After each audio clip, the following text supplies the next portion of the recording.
La otra cuestión, la del calentamiento global, nos sugiere que podemos pasar de una temperatura media de la Tierra de 15 grados a finales del siglo XXI a temperaturas en estos rangos que se ven entre estas dos curvas, dependiendo de cuál sea el nivel de equilibrio que se alcance la concentración de CO2 en la atmósfera. En este momento estamos en unos 385 partes por millón, todo el mundo aboga por no pasar de 450, se asume que no vamos a poder quedarnos por debajo de 550 y los más pesimistas hablan de que nos podemos situar en estas zonas que hay por aquí de 1000 partes por millón, es decir, que la temperatura media de la Tierra suba unos 5 grados a lo largo del siglo XXI. 5 grados no suena mucho, pero de 15 a 20 suena como mucho más cómodo. Y eso hace muy poco habitables, por ejemplo, todo el Sahel, que es uno de los lugares de donde nosotros nos llega la migración. Fíjense ustedes que la huella ecológica española ha crecido, se ha multiplicado por 3 en 50 años. Esa multiplicación por 3 es debido a esa zona azul clara que está en la parte casi superior, y esa zona es energía. En el año 55 la energía suponía menos de un tercio, bastante menos de un tercio de nuestra huella ecológica, y hoy supone más de las 3/4 partes de nuestra huella ecológica. Los problemas para esa relación en el caso español, son similares en todos los países industrializados. La generación de electricidad con carbón, que la vemos ahí haciendo crecer la figura en los años 70-80, y el incremento de la movilidad. Nosotros somos un país de turismo y el turismo se hace no desde la silla, sino que se hace desde un automóvil, se hace desde un ave, se hace desde un avión, etc.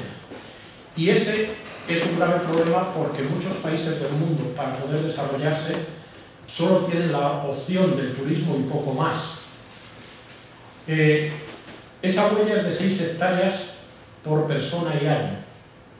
6 hectáreas, si nosotros multiplicamos la población española de 45 millones por 6, nos sale 250 millones de hectáreas, pero la superficie del país es solo 50 millones de hectáreas. Es decir, usamos el equivalente a 5 veces nuestro territorio. Expulsamos huella ecológica hacia otros, y en concreto la humanidad se ha pasado en esa huella al menos un 25% de la capacidad de respuesta de la Tierra. Bien, eso obliga a ir hacia un modelo bajo en carbono. El tendencial nos haría pasar en estas emisiones que son de origen energético de unos 30.000 millones de toneladas a 50 o 60.000 millones en el año 2050. Y realmente lo que tenemos es que abatir esa curva hasta la curva azul, es decir, meter otras cosas, fundamentalmente el uso eficiente de la energía, las energías renovables y otras opciones en las que yo personalmente, por distintas razones, tengo poca confianza, como son la captura del CO2, como es la energía nuclear u otras. Pero el cambio tiene que ser muy profundo y además debe de ser hecho por los países ricos, pero también por los pobres. Y los pobres no tienen dinero para hacer esa transformación. Las energías renovables han llevado un camino muy lento y prácticamente están manteniendo su posición, han crecido un poquito.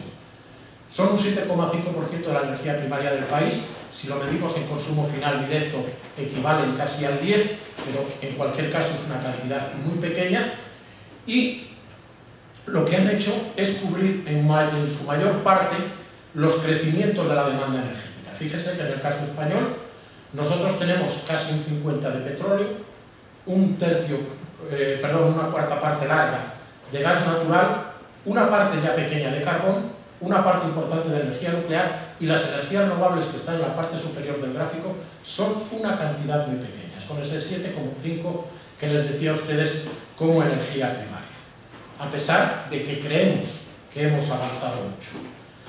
¿Cuáles son los problemas para que no podamos avanzar fácilmente? Si miramos el consumo final de energía que tenemos un 40% en forma de combustibles para todo tipo de uso. sea para la calefacción de un edificio, sea para el suministro de calor a un horno de cemento. Tenemos casi otro 40% en la movilidad, que eso es petróleo, casi todo. Y solo tenemos un 22% de electricidad, y es por donde debemos entrar las energías renovables. Luego esa entrada va a ser lenta, también lo sería de otra opción como la nuclear, no me puede resolver el problema porque solo puede entrar por el camino de la electricidad. Y la cuestión clave es cómo hacemos entrar energías renovables en esas otras dos sumandos que son en los combustibles de cualquier uso y los combustibles para automoción, aparte de cómo hacerlos entrar en electricidad de forma más intensa. Fíjense ustedes que además la electricidad en el mundo falta o está poco desarrollada. Nosotros tenemos un 22% del consumo final de energía en forma de electricidad. La media mundial es el 15%, pero en África solo el 8% del consumo final de energía es electricidad. Es decir, que hay problemas añadidos a nivel global, y a nosotros nos interesan las renovables a nivel global por la cuestión del calentamiento, también por la cuestión de falta de petróleo o de otros combustibles.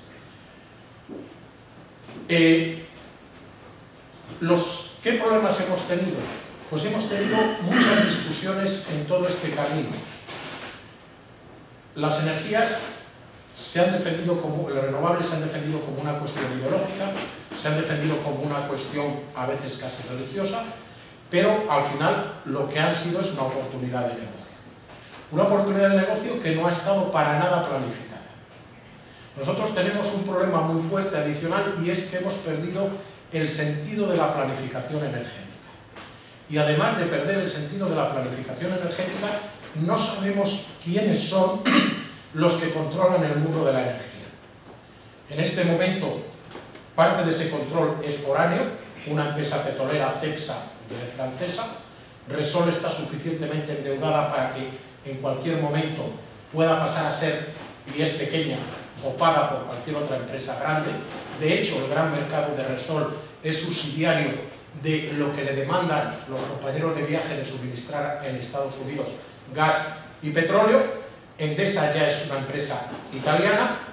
Gas Natural está súper endeudado. Su compra de Unión Fenosa le endeudó mucho más de lo que ella debía haber hecho y puede ser comprada por Suez o comprada por Gas o por cualquier otra empresa, incluso por Gazprom. Y Iberdrola es la que está quizá con mayor posibilidad de mantenerse como empresa, pero aquello que pasó en su día de las peleas por las OPAs y el mandato de la presidenta de la Comunidad de Madrid al señor Florentino para que viniese a quedarse con Unión Fenosa y no le gustó, y ahora tiene el 20% de Iberdrola, la hace ser muy poco fiable en cuanto a su capacidad de sostenerse. Bien, esa es una cuestión crítica, porque si no hay empresas grandes con las que sentarse enfrente sabiendo que lo van a ser durante bastante tiempo, el camino que nos queda a las renovables es avanzar en poquito a poco en lo pequeño o encontrar en algún momento un socio de viaje que crea en ellas.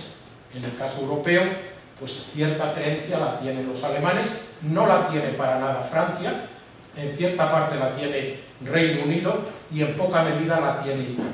Con lo cual, el problema es bastante complicado.